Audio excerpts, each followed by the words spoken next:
I'm making TikToks for those of you struggling with your mental health, for those of you concerned about the end times, for those of you who can't or won't go to the local church, and those of you interested in Jesus. What a world we live in.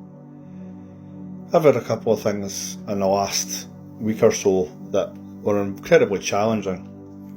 And when things like that happen, they're not a common occurrence, but when things like that happen, I often find myself reflecting, as we should all reflect on how we deal with things like that. And I'm talking about confrontations. And at a confrontation today, that there's a part of you that thinks, you shouldn't confront people and you shouldn't call out things, or you should, if you're going to do it, you should do it in gentleness and so on and so forth.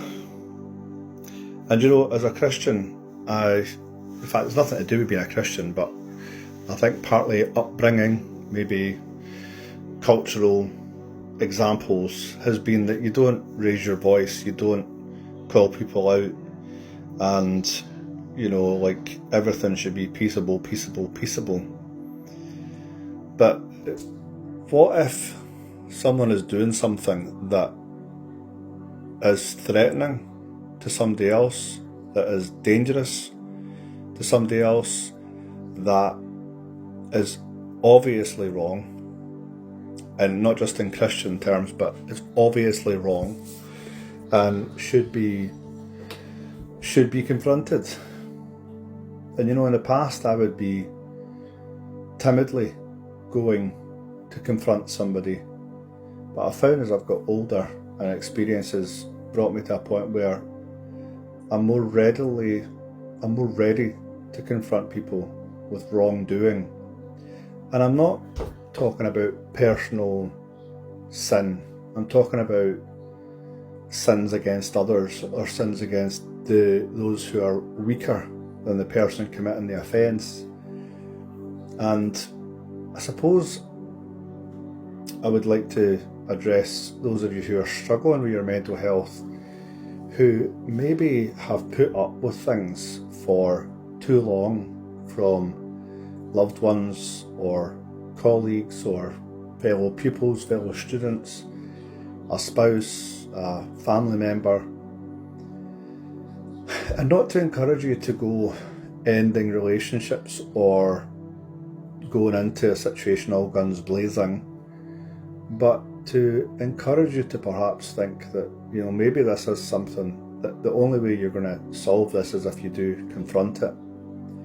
And in some cases, maybe you have to confront it with real strength and real conviction, because there are things that people do that, like I say, are blatantly wrong, harmful, and outrageous, that culturally people might think are up for debate, but are 100%, and in fact they're not even up for debate. It's just that people who commit the crimes or the sins are like the only ones that would stick up for it, but everyone else is like, no, it's absolutely outrageous, it's abhorrent and wrong.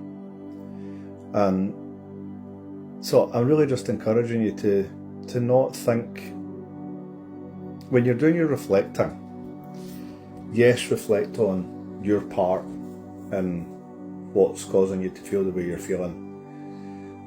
Yes, reflect on whether you're blowing things out of proportion.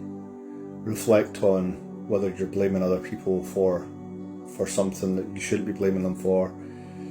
Reflecting on actually what's causing it and so on. All that's really healthy, but in your reflection I would encourage you to also say, wait a minute, is the reason this bothering me so much is because I've not actually done anything about it, because I haven't actually confronted it, because I haven't actually thought that I matter, or that I count, or that the person you want to stick up for matters or counts. The situation I had today was, there was no question in my mind that I had to confront someone that was threatening somebody I'm responsible for and somebody I love.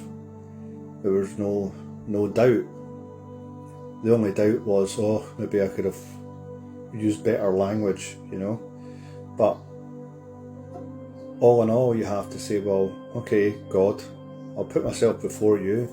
I maybe could do X, Y, and Z better, but ultimately, was the confrontation correct? And that's what we need to ask ourselves. Was the confrontation correct? And in 1 Timothy 5 verse 20 it reads, "Those who sin are to be rebuked publicly, so that the others may take warning." Now, I had a conversation the other day, and there are people who are Christian who have real difficulty with some of the teaching of the Bible on certain relationships and stuff like that. And I can understand why they find it difficult, and especially if it's your child or somebody you care about very much. But I think it's important to recognise that these things where Paul calls people out is when you're in a small community who all say we all agree that this is the correct teaching and so on and so forth.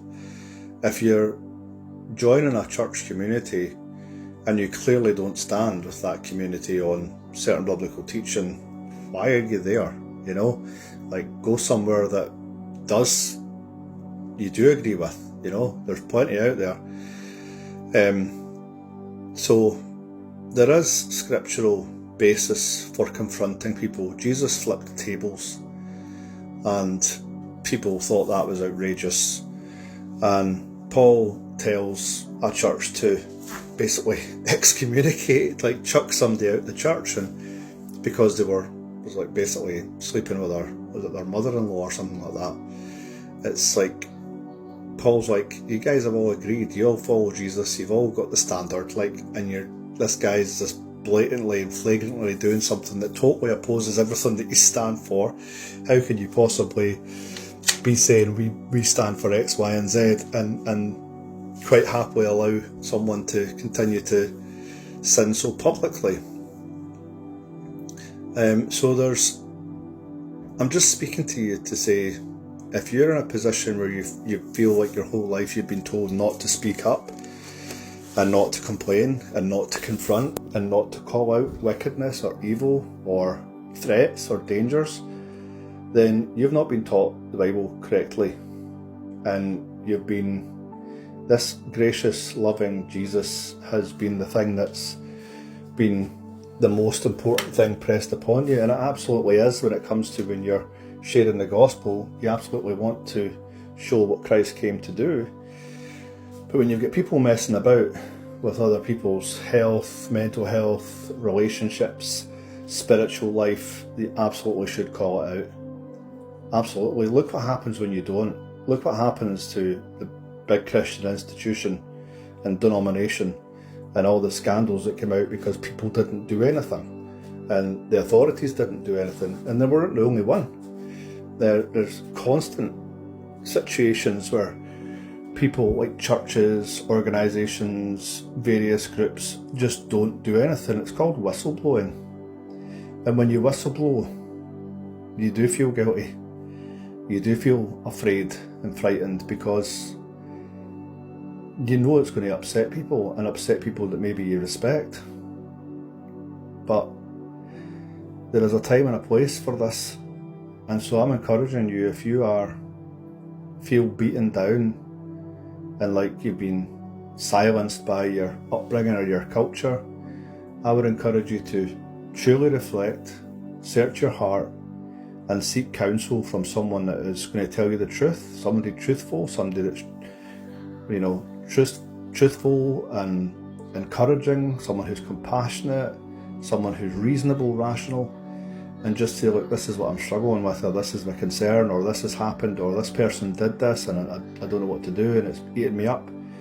And find that confidence to say, right, this is something I can confront. Because sometimes the confrontation is what leads to the healing, and when we don't deal with something, it festers.